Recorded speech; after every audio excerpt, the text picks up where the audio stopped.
news, opinions, and conversation when we come forward on KBLA Talk 1580. Hey, this is Zoe Williams, the voice of reason, and for over 20 years, Parkside Economic Development Corporation has served Leimert Park and surrounding communities, empowering tomorrow's leaders and changing lives. Parkside EDC has awarded over $400,000 in college scholarships while sharing economic principles of the Big Five of money with students and their families. Parkside EDC partners with organizations like the Brotherhood Crusade to assure our youth have the financial acumen to succeed. Parkside EDC provides families and businesses with financial insights, offering free online, on-site, and on-air B-Warp presentations. The Black Wealth Attainment and Retention Programs helps our community acquire, sustain, and pass down legacy wealth. High school seniors can apply for this year's scholarship awards at parksideedc.org. Scholarships will be awarded at Parkside EDC's Gospel/Jazz Brunch on Sunday, April the 27th. For details, tickets, or donations, please visit parksideedc.org. This is a community call to action from KBLA Talk 1580. Yeah, yo, come on. Become the drum. At KBLA Talk 1580, we fight the power every day. Yeah, gotta give us what we want.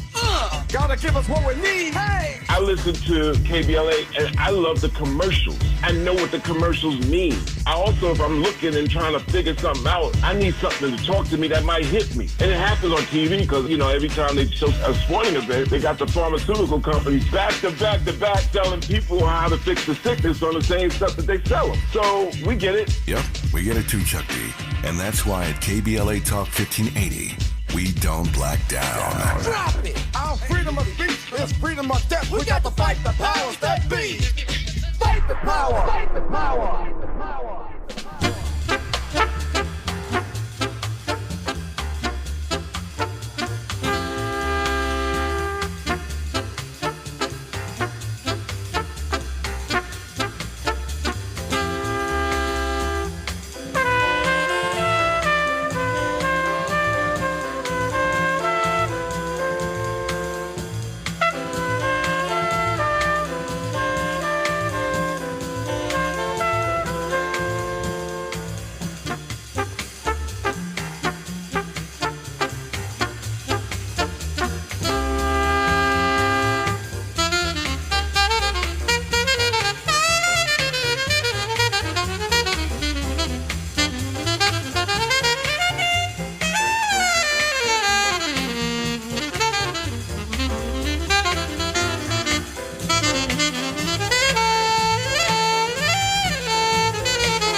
KBLA Talk 1580. Yeah. Okay, what's going on? So, yeah, live in studio, that's their walk-on music. We have the co-founder, CEO, and producing artistic director of the Robey Theatre Company. He's a theater veteran, you know that. You should know it by now. He studied at ACT in San Francisco, and he's worked for the past 4 decades as an actor in film, theater, and television, and also as a director and producer. Ben Guillory, welcome back. Thank you, Dominique. It's good to be back. It's always good to see you. Every time Ben is on, I just wait for him to crack the mic because I know here comes a whole bunch of bass on my microphone. A whole bunch of bass. We're also being joined by a playwright. What an honor to have both of these folks in the studio with us right now. We have the writer of a play that's just premiered this past weekend at the Robey Theatre Company. And I can't wait to hear how it went. Playwright Larry Muhammad, welcome. Thank you for having me, Dominique. Yeah, thank you for coming in.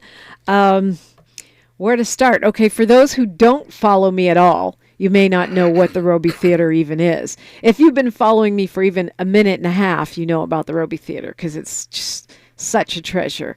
We just celebrated our 30th anniversary, Dominique, in this past November.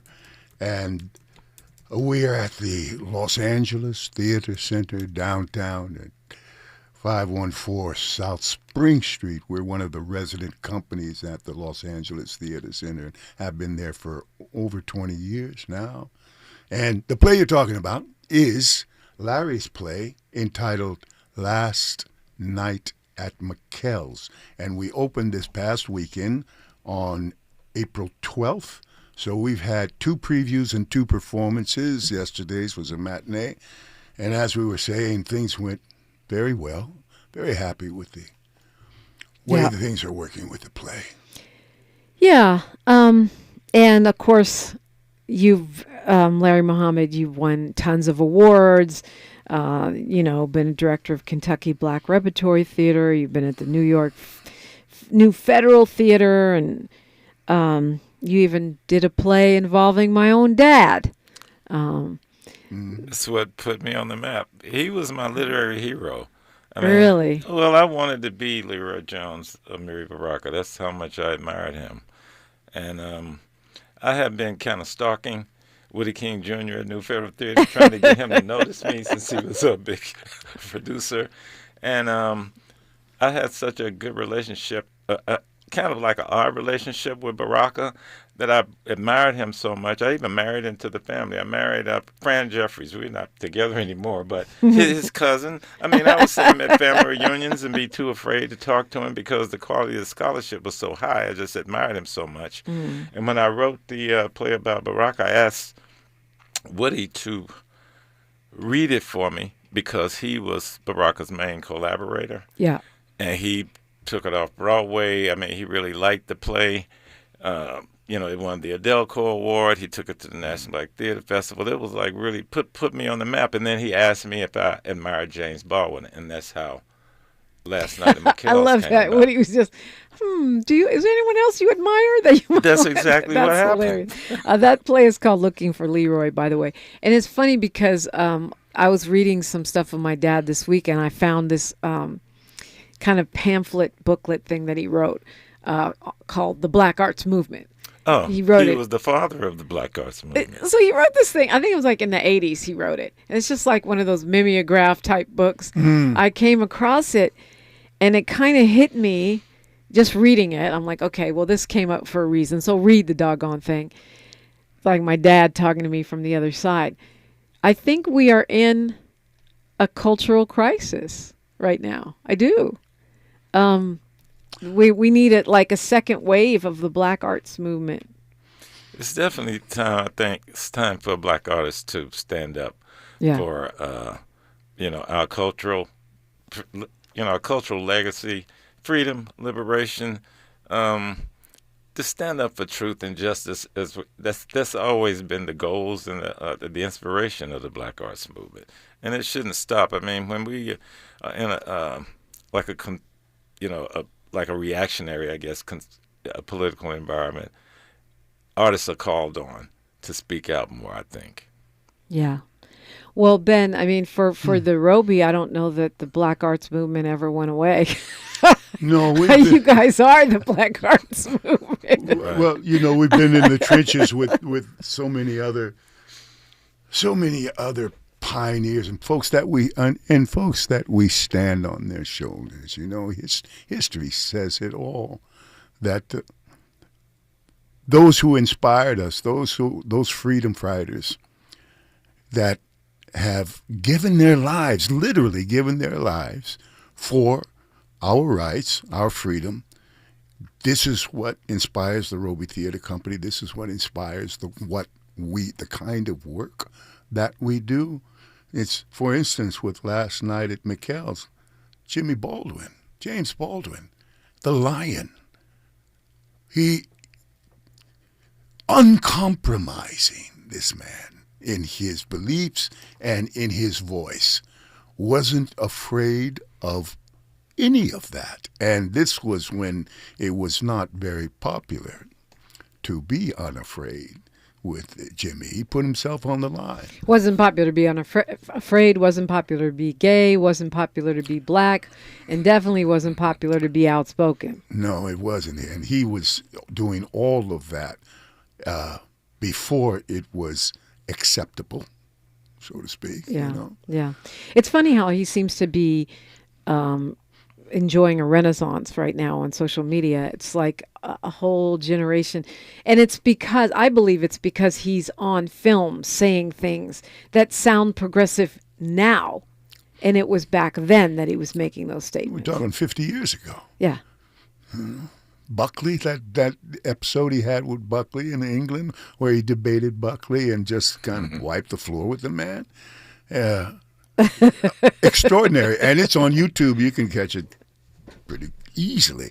And Maya Angelou is also one of the characters in the plays. Maya Angelou, James Baldwin, Miles Davis, and David Baldwin, Jimmy's brother, who it should be set up. Mikell's was a bar and small restaurant in New York City from the 60s through to about 87, right? Right. And it was a center for the literaria and the music people who played at the clubs. They come there after hours and play.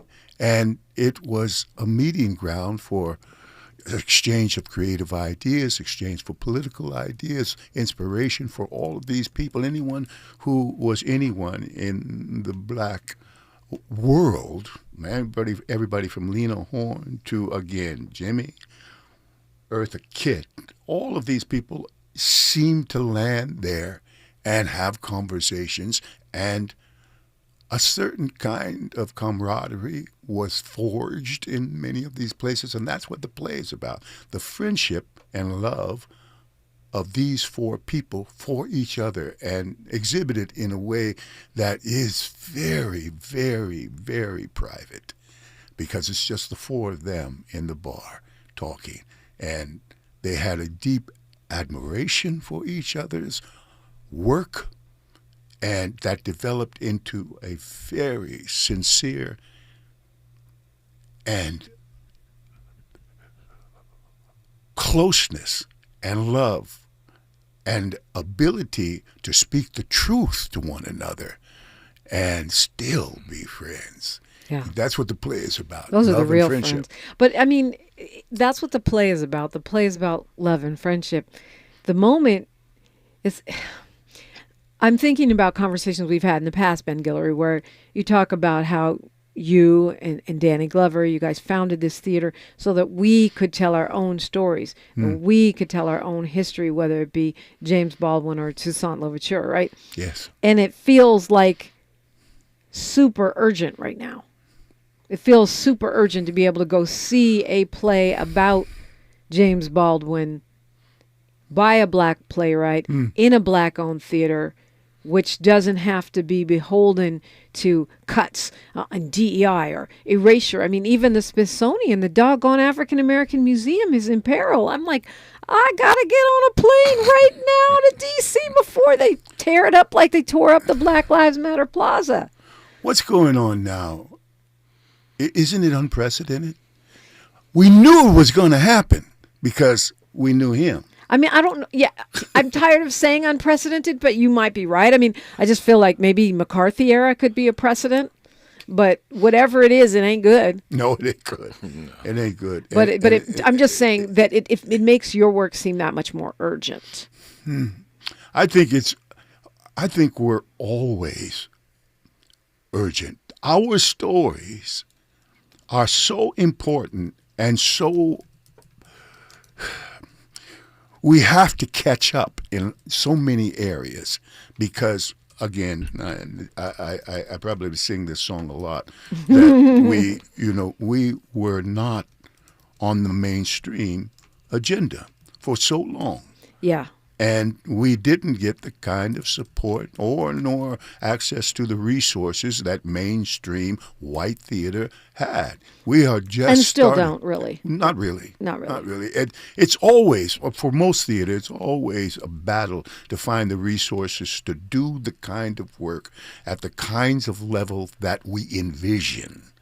And we are not able to do that as often as we'd like. At the Robey, we're a 70-seat house, 75-seat house, very small theater in by some capacities. But it allows us to do a certain kind of work because our overhead is not as large as some other theaters. The kind of work we do, I don't think any other theater does.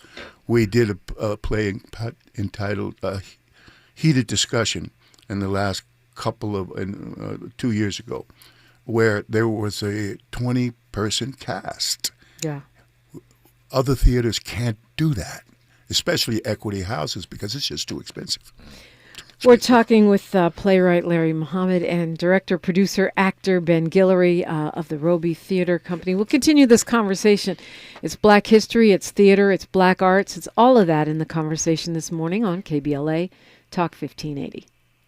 A safe place to go loud. A great place for progressive politics. KBLA Talk 1580. Before the fire, Altadena was a real-life Wakanda. A thriving Black oasis just 15 miles from downtown Los Angeles. 80% Black residents were homeowners, building intergenerational wealth against the odds. It was a hub of Black-owned businesses, churches, and cultural institutions. It stood as a symbol of Black resilience and economic independence. Then, in a matter of hours, it was gone. The fire tore through homes, swallowed businesses, and left behind a painful void. But was it just an unstoppable act of nature, or was negligence involved? Did officials ignore early warning signs? Were the response efforts delayed or insufficient? What role, if any, did corporate or government failures play? Survivors are demanding answers. Don't miss our KBLA Talk 1580 Town Hall. The Eden Altadena Fire, 100 days and counting. On Wednesday, April 16th, 4 to 6 p.m. at the Robinson Park Recreation Center, 1081 North Fair Oaks in Pasadena. Join Dominique DiPrima, Nee Cordelai Corte, James Farr, Tavis Smiley, and a panel of survivors, community leaders, and experts as we commemorate Day 100 since the wildfires flared up. And we discuss where we go from here. It's KBLA's Eden Altadena Fire, 100 Days and Counting Town Hall, Wednesday, April 16th, 4 to 6 p.m. at the Robinson Park Recreation Center in Pasadena. Light refreshments to follow. Admission is free, but sign-up is required at our KBLA1580.com website. The first 100 attendees will receive a complimentary air purifier. This is a community call to action, brought to you by KBLA Talk 1580 and Quinn Emanuel Trial Lawyers. At KBLA Talk 1580, we've got your black. Texting privacy policy and terms and conditions posted at textplan.us. Texting enrolls for recurring automated text marketing messages. Message and data rates may apply. Reply stop, opt out. Individual results may vary. Consult a doctor prior to use. If you've struggled to lose weight in the past, this important message is for you because you could lose as much as 50 pounds or more with Zelfie. Zelfie makes it easy and affordable to get weight loss treatment 100% online. Zelfie providers can prescribe FDA-approved GLP-1 weight loss medications clinically shown to help people lose weight like Wegovy, Zepbound, and others. Plus, help get the medication covered by insurance so it's starts as little as $0 a month. The doctors are super helpful, and the meds have been a game changer. It's the first program I've had success with. Before Zelty, I was unable to lose weight, even though I was eating healthy and exercising 6 days a week. Zelty helped me not only lose weight, but I feel so much better. Text GOAL to 200-300 to get started today with Zelty and see if weight loss medications like Wegovy or Zepbound are right for you. Don't wait. Text now for a link to your exclusive offer. Text GOAL to 200-300. That's GOAL to 200-300. GOAL to 200-300. Thanks for waking up with Dominique DiPrima on KBLA Talk 1580. All right. Ben Guillory and Larry Muhammad are in the studio with us, the playwright, the producer, the director, the actor. It's a lot of talent in this studio with me right now, 800-920-1580. And I want to ask you this because I know, Larry Muhammad, you said you admired my dad. You researched him. You wrote about him, got the play produced, and now you've been on a similar journey with James Baldwin. Talk about that process. I mean, here we are in the middle of the erasure of Black history on a large scale, which means to me it's DIY time. We have to do it ourselves. Yeah. What is that process? I mean, what is the dive that you take when you make this kind of a piece? It's always the way I operated. I mean, your father was like a real inspiration to me. He didn't back off from nobody. Lord, no. Well, I mean, it was back in the early 60s and stuff. He was the leader of the cultural movement in our community. And early on, I guess it wasn't that easy either. But, during the 60s, you had more space. But for me, being an acolyte, I guess, of his, I always aspired to be an independent, stand-up Black artist, Black man. And this is all of my plays have a social justice component to them. We have interracial cast, but predominantly Black. It's Black-centered. So it's the way that I always operated. And, being in a conservative political, cultural environment, it don't really faze me. I keep I keep doing the things that I do. Unless they're gonna come and lock me up and say, Larry Muhammad, you can't write plays about African American cultural figures. Just iconic artists. They can't stop me. I just do what I do. I mean, I vote for who I want to vote for. I don't like the guy in the White House. I never wouldn't have voted for him. But he ain't going to punk me out. I'm not going to be threatened by that. August Wilson, we were talking about theater. He got produced by every probably white theater in the country, all over the world. And he made the point that we need to have our own theaters. We need to tell our own stories. And no matter what the political climate is, that's what we got to do. That's what I'm going to do. Yeah. So what do you do? I mean, I guess I was thinking that because you followed my father from an early age in your life, you kind of probably had a lot of the research done by the time you wrote that play. When you dive into someone like James Baldwin, how do you research that? How do you prepare to write that kind of a piece? He's got such a huge body of work, such a ginormous legacy. You go through it all.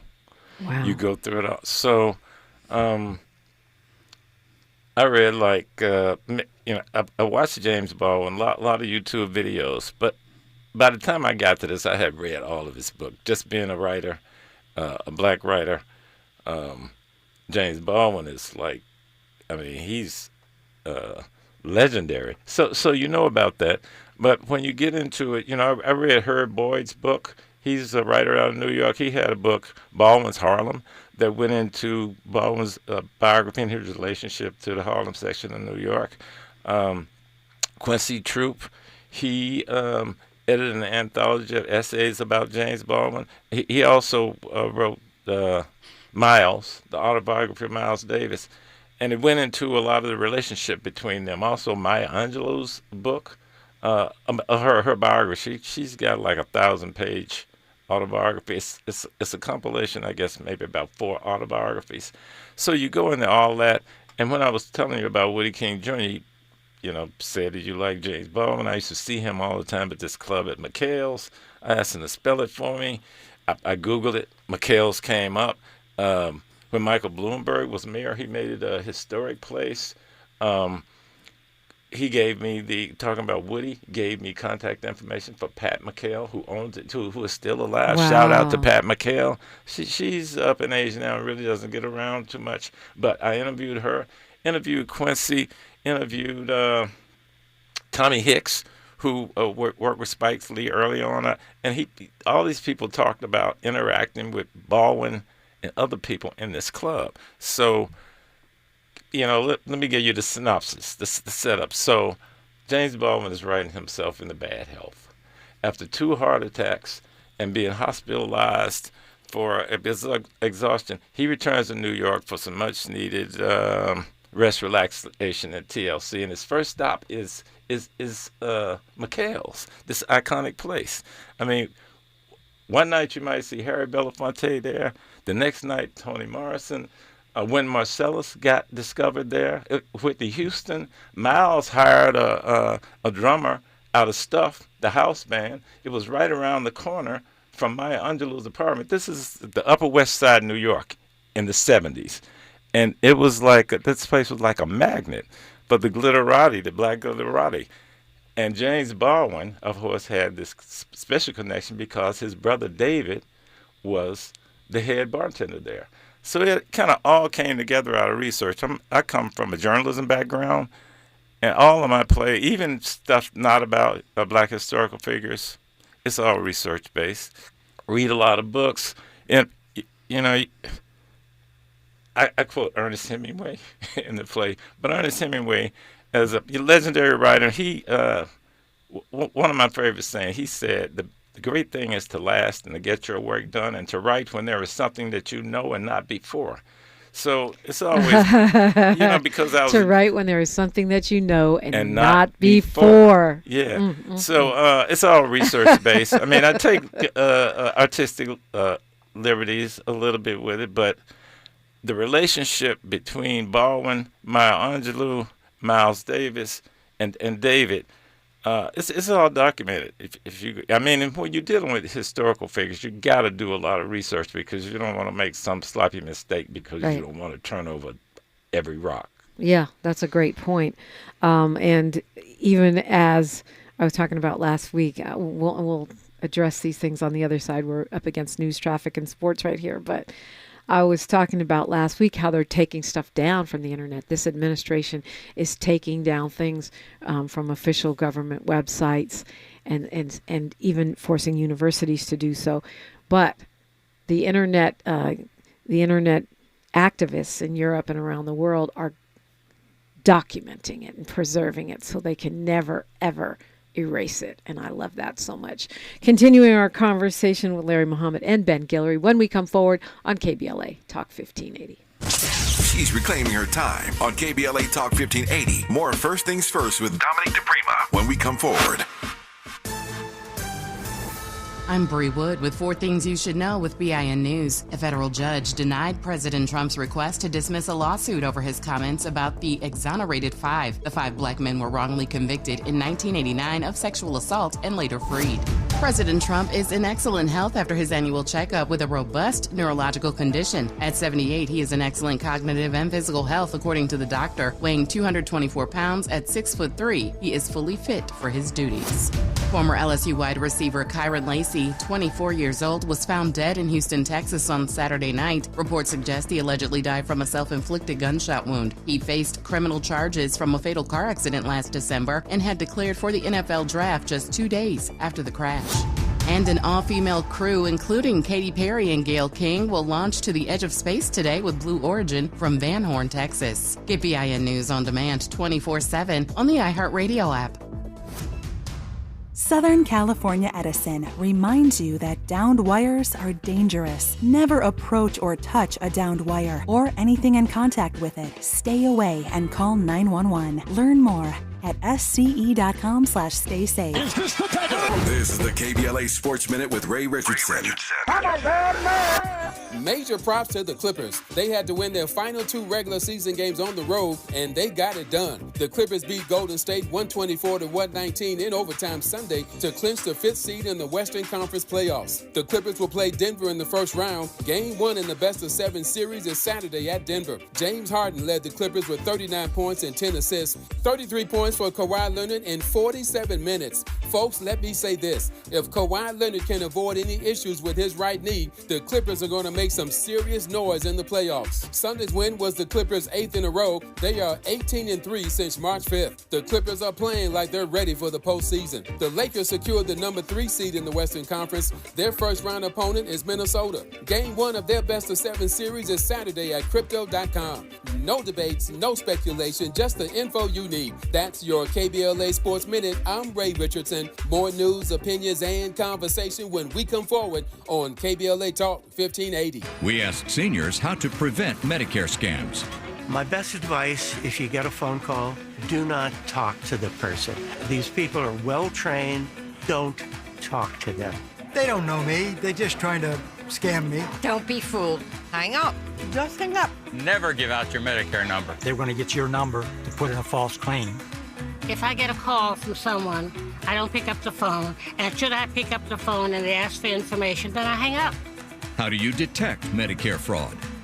Just like I check my credit card statements, I check my Medicare statements monthly. Scammers can get a hold of your number, order medical devices through your account, and you're not even going to know about it if you don't look at your statement. Check your statement every month.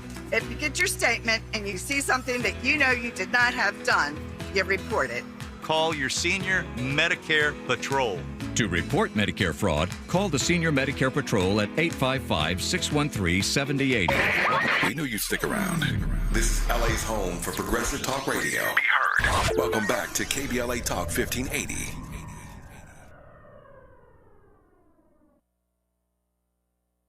Hello, this is Dr. Rosa Milligan calling authors and business owners to register now for Black Writers on Tour plus Business and Tech Expo Saturday, April 26th, 10 a.m. to 3 p.m. at the Carson Community Center. Authors, aspiring writers, learn how to write, publish, and sell your book. Business owners, Black folks got the memo, and they're looking for you now. Let them know where you're at. Call 323-750-3592. It's a free event. You heard right, free. And there's something for everybody. Go to blackwritersontour.com and register today. 323-750-3592. Literacy and technology is everybody's business. Black Writers on Tour, Saturday, April 26th, 10 to 3 p.m. Admission and parking are free. See you there. 323-750-3592. Or visit Black Writers on Tour. Don't you miss it. Hi, I'm Joe Montaigne. Let's talk about veteran homelessness, because it's not just a housing issue, it's a human issue. Right now, we need LA property owners to open their doors and give veterans a safe place to call home. With guaranteed rent and dedicated support, you can be part of the solution. Learn how you can help. Email houseurourvets@lacity.org. Heard any other talk radio lately that sounds anything like this? We didn't think so. You're listening to Unapologetically Progressive, KBLA Talk 1580. Wow, we do have a lot to talk about, and we're doing it right now, and you're welcome in if you want to join. 800-920-1580. Big week for us around here. This Wednesday, April 16th, is day 100 since those wildfires broke out in Altadena. We're asking you to join us this week for our live nationally broadcast KBLA Talk 1580 Town Hall. We're commemorating that fateful day, celebrating the resilience of Altadenians and embracing the beloved Black community. And we are going to be giving away air purifiers and $100 gift cards to fire survivors. So please come join us. That's Wednesday, 4 to 6. It's going to be in Altadena. It's our Altadena Eat and Fire 100 Days and Counting broadcast. We are not abandoning Altadena, no matter how much it drops out of the headlines. This event is free, but you have to register at KBLA1580.com. You'll get all the info you need there, the details about our town hall, and thank you for being part of this. We're talking with Larry Muhammad and Ben Guillory right now. Ben, of course, is the co-founder, CEO, and producing artistic director of the Robey Theatre. And Larry Muhammad is an award-winning playwright.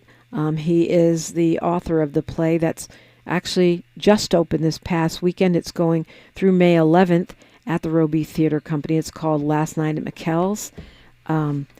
James Baldwin's Last Night at Mikell's. Some historical portraits, but Ben Guillory, you said it's also about friendship. Yeah, the intimacies of a deep, deep friendship by artists who have a lot at stake and begin to understand how it all intertwines, how they function together, and how they support one another emotionally as well as artistically. And the actors are up to it, I have to say. I was going to ask you that. Who in the heck wants to play James Baldwin? That's hard. Julio Hansen. Dr. Julio Hansen is James Baldwin. And this is the first third rodeo either. No, it ain't his first rodeo. This is the third time that Julio has played James Baldwin at the Robey Theatre Company. He was in the first production of A Heated Discussion, where James Baldwin was one of the iconic figures that were summoned by three Orishas to answer the question, what do we do about the wanton murders of black people by the authorities with impunity? That was the basis of the play. 16 black iconic figures were summoned to talk and answer that question. Now, we all might think that there would be no conflict because these figures, everyone from Nina Simone to Richard Pryor to Maya Angelou to Dr. King, Malcolm, Tupac Shakur, Mary, so many that many of them actually gave their lives, were killed because of what they believed in and what they were doing. And you would think there would be no conflict, but I guess Dr. King and Malcolm would be the example of they both wanted the same things, but going at it two different ways. Of course. Yeah, I wouldn't think there would be no conflict, but that's probably because of how I grew up. And Julio played Julio played James Baldwin. James Baldwin in both the revised, because we produced it twice in successive years. Julio was James Baldwin in both of those. So he's immersed himself in Jimmy Baldwin so that he actually sounds like him. And it's not a mimicking. Right. Because that's one way to approach a part about someone who is, of course. Okay, here comes the acting teacher. He's about to come into the building. Here comes Ben Guillory's acting teacher hat. It's just amazing, the process, because I'm interested in the creative process. And to watch these actors, we have Julio, we have... Who's playing Maya Angelou? Raquel Rosner, who is such a gifted artist. She's awesome. Just rocks this thing. And we have James Lawson II, who is David Baldwin, and Nick Gilley, who is Miles Davis. And I said it the other night in the Q&A that it was one of the most delightful rehearsal processes I've been through in a long time. Nice. It's not because one is better than the other, but just these actors are up to it. And again, going back to what Robey is all about. Robey is inspired by Paul Robeson. For those of you who don't know, that was his nickname, Robey. And he was inspired, we are inspired by Paul Robeson. Speaking of people who never back down. Never back down. Social consciousness, uncompromising. Paid a huge price. Huge price. Huge price. His health, mostly. Because his heroic event in his life, I always thought, was that he could have kept his mouth shut and lived a fat life, which he was living. He was the most popular artist in the world, not the most popular black artist, but the most popular artist in the world in the late 30s and early 40s, and was doing phenomenal things. Of course, he was a linguist. He was a vocalist. He was an actor. He was an artist. He was an attorney when the American Bar Association did not allow us into the American Bar Association. Paul Robeson was. And he made 13 films. Only one of them he condoned because the studios would negotiate with him and say it's going to be this way. And, of course, they would change that. But mostly he was simply a humanitarian and believed in the brotherhood of man. He put his life on the line. He knew that if he kept talking, because he was a rock star of the time, he traveled the world, he spoke and sang in 20 languages, which means that people loved him because he literally spoke their language. He traveled the world, and of course the press would travel with him and ask that question, is Jim Crow alive and well in America? What is it like in America? And he didn't bite his tongue. Pretty soon the State Department paid him a visit and said, Paul, just sing. And of course he wasn't going to do that. Fast forward, late 40s, McCarthyism, House Un-American Activities Committee. He believed in scientific socialism along with Dr. Du Bois and several others, black figures that at that time, one has to remember that. Kwame Nkrumah, I mean, the list goes on. All of those, because he lived for 7 years in England and met all those guys and was plugged into a socially, politically involvement in his thinking. And so when McCarthyism came along and they snatched his passport and he was blacklisted, that's why so many people don't know about this guy who was the most popular artist in the world, because he was blacklisted and he lost his health, basically. Yeah. But he could. That's where, again, to emphasize the idea of courage. All he had to do was be quiet. Right, and that's kind of that's the spirit of your theater. You yes, guys, it is. The you spirit guys don't shut up. You don't stop, and you're really fearless in the choices that you make as far as the material that you decide to do. I don't see us making any other choices. Right. I can't see us doing anything but, I mean, else with. Surely you got to think about it in this age when universities are erasing DEI from their websites and preemptive surrender seems to be the trend of the day. You know, we're going to surrender before we're even attacked. People dropping their DEI, their Black history, their CR, critical race theory. This gives us all the more motivation to stay the course. It really compels us. If we could be compelled even more, I don't see how we could be compelled even more, but it just puts it on the front burner so much, you know. This is all that we, being, you know, we're black. Right? Black on both sides. Yes. So Larry Muhammad, as a playwright, this has got to be a match made in heaven. For a black, I'll call you a progressive playwright. Absolutely. Coming out of the nation, coming out of the movement. Tell me about that. The first, so I came out of journalism. The first newspaper I wrote for was the Black Panther paper. Mm. You know, like I said, reading an interview your father did with Black World, he said the Nation of Islam had the best program for black people. I got involved with the Nation of Islam and became a writer for Muhammad Speaks. This is how I moved to Chicago.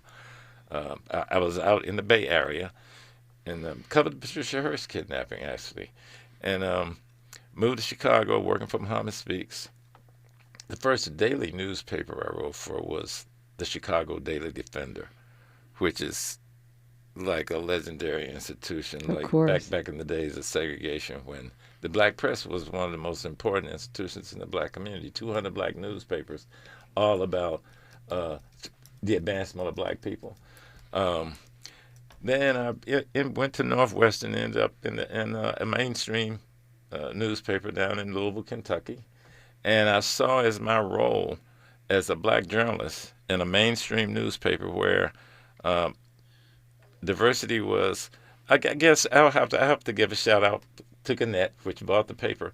They had a little bit more interest in diversity of the newsroom. And it might have been a business decision, because readers wanted to see stories about themselves. Advertisers wanted to get to the black market. And so if you're a journalist, it's kind of your role to seek out stories about your own community. And, you could be objective, positive, and negative. You can be critical, but you have to expose the larger community to our black community. And it's the same thing that happened when I went into theater. I saw it as my role to tell the stories of black people. Early on, the Kentucky Black Repertory Theatre, it's African-American bluegrass history on stage. So early on, I got another brand, too, where I do urban theater, like Booty of the Year, about... It's a powerful story of love, revenge, and sibling rivalry involving two sisters who are professional wrestlers in love with the same man, jealous of each other's careers. But I realized early on that there was more of a market for black historical figures. And... that sounds It was after a counterintuitive. couple. By the time I got to your father, I had written one about. It was called Double V. It was one about Frank Stanley. It was about a crusading black newsman during the Second World War who exposed racism in the military and helped persuade Truman to desegregate the American military. Then I wrote one about Jimmy Winkfield, the last of the great black jockeys. He won it in 1901 and 1902. By the time I got to Looking for Leroy, I knew that was my mission. Well, we do have a lot to talk about, and we're going to keep this conversation going. Ben Guillory and Larry Muhammad. I'm Dominique DiPrima for KBLA Talk 1580. The station you turn to when you've had it up to gear with cultural incompetence. KBLA Talk 1580. At Exquisite Family Mortuary, we know how overwhelming it can be planning a meaningful farewell for your loved one. Secure your peace of mind by calling Charlotte White at 323-577-5562. That's Charlotte White at 323-577-5562. From traditional funeral services to memorials to direct cremation, pre-needs, and more. Call Charlotte White at Exquisite Family Mortuary for Southern hospitality in Southern California. That's Charlotte White at 323-577-5562. Exquisite Family Mortuary is located nearby in Inglewood, California. Exquisite Family Mortuary, where your loved one becomes our loved one. My mom has decided to learn to paint, and she's good. My dad's now into creative cuisine, and I've already put on 6 pounds. Learning new things comes with age. My mom? She started forgetting my name and what we're talking about. Forgetting well-known things doesn't. Memory loss may be a sign of Alzheimer's disease. Early detection gives you and your loved one time to plan for the future. Learn the warning signs of Alzheimer's at 10signs.org. Brought to you by the Alzheimer's Association and the Ad Council. I can't believe how spotless my floors look after using the Swiffer Power Mop. No more dragging around a heavy mop and messy bucket. Now I get the same deep clean without all the work. Thanks to the powerful solution and scrubbing pad of the Swiffer Power Mop, dirt and grime don't stand a chance, and I don't break a sweat. Mic drop. Mop drop. Swiffer Power Mop. Swiffer Power Mop. A smarter way to mop.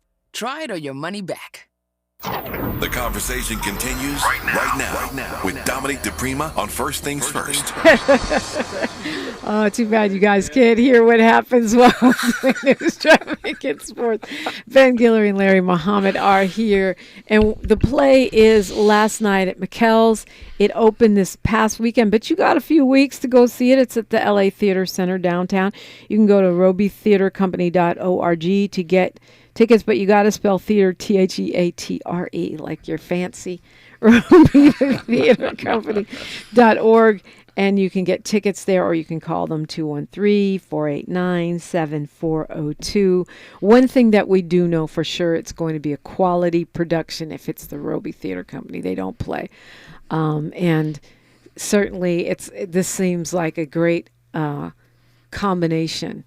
I want to ask you both in this journey of, discovery around Jimmy Baldwin, which you've done a lot in other shows too, but also for this particular piece, Maya Angelou, Miles Davis. What did you discover in your creative process or your research that startled you, inspired you, freaked you out? There has to be something. This friendship, I really didn't know about it. I mean, I came to it. I was an admirer of James Baldwin, admirer of Miles Davis. I mean, me and Miles Davis share a zodiac sign, so I thought that maybe somebody might rub off on me. And Maya Angelou, I mean, these people left a great legacy, so came to it with that, but I didn't know their connection, how they were friends. Gemini? I didn't know of their friendship. I didn't know that they were friends. But going into Miles's biography, he talked about that there was, and we referenced it in the play. His wife Frances him and his wife Frances were having a party for Robert Kennedy when he was running for Senate. And he was talking about all the celebrities was there, but all he could think about was that James Baldwin was in his MFing house. And he found out that Baldwin admired him the same way. And anytime Miles went to the south of France, he would go visit Baldwin. These are things that I discovered in the process of researching the play. That zodiac sign is Gemini. Yes. Miles, James Baldwin, Yes. you. I didn't know James Baldwin was a Gemini. Oh, not James Baldwin. Miles Davis. No, I don't think James Baldwin is. Definitely Miles Davis. I was thinking of Kendrick Lamar, and I said James Baldwin. Kanye Lamar, West. Me. I didn't know a Kanye lot of talkers. West. Prince. Yeah, Prince. People that can talk. Yeah. But and the same thing about Maya Angelou. When you read her biography, she talks about the deep friendship with Baldwin, how they met in Paris in the 50s. And committed themselves to the civil rights struggle, which was just beginning, committed themselves to each other, a deep friendship. Yeah. And Miles and Maya, I don't know if they were that good friends, but it was Baldwin who was the connection between those two. Yeah. But in the research, if you read the autobiography, read the biographies, there was one scene where Jimmy brought Maya home to his family, and David described this is described in one of the biographies. They said Jimmy came home with this tall, good-looking woman holding her by the hand, and all of us said, "Wow, who knew?" Because it was all. But he introduced, "Mama, I'm bringing you something that you really don't need. This is Maya, your new daughter." Oh, wow. Yeah, she seemed like she was a friend and defender of many poets and other artists. Certainly with my father, they had a friendship as well, and she defended him even when it wasn't popular to do so. There's a picture of them dancing together. Yeah. One of the things that struck me in the rehearsal process, working with these actors who have the capacity to do this kind of work and take it to the very, very next level, because they understand how important these people are and how important it is to portray them with an authenticity, an emotional authenticity, because there are private moments in the play with each of the actors, with each of the characters, that give you a glimpse, a peek, a look into their emotional stakes in each other and in themselves as well, because they are needy. They need the kinds of relationships that develop in real life and that Larry has made happen in the play. And these actors are just up to it. They can do it. Not every actor can do some things. These, because they know the value, because they know what's at stake, because they know who these people are, were able and given permission by themselves, we're going to go there. We're going to go where we need to go. And when you see it, it rocks you. And it also inspires you to be, I'll put it this way, to be more loving with each other and understanding with each other. And so that revelation in the play is worth the price of admission, I think. Yeah. So they're not playing an idea. They're not playing a stereotype.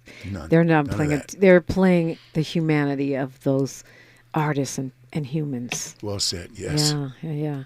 Oh, time flies when you're on the radio. I can't believe we're almost out of time. I still got at least 40 questions for each of you guys.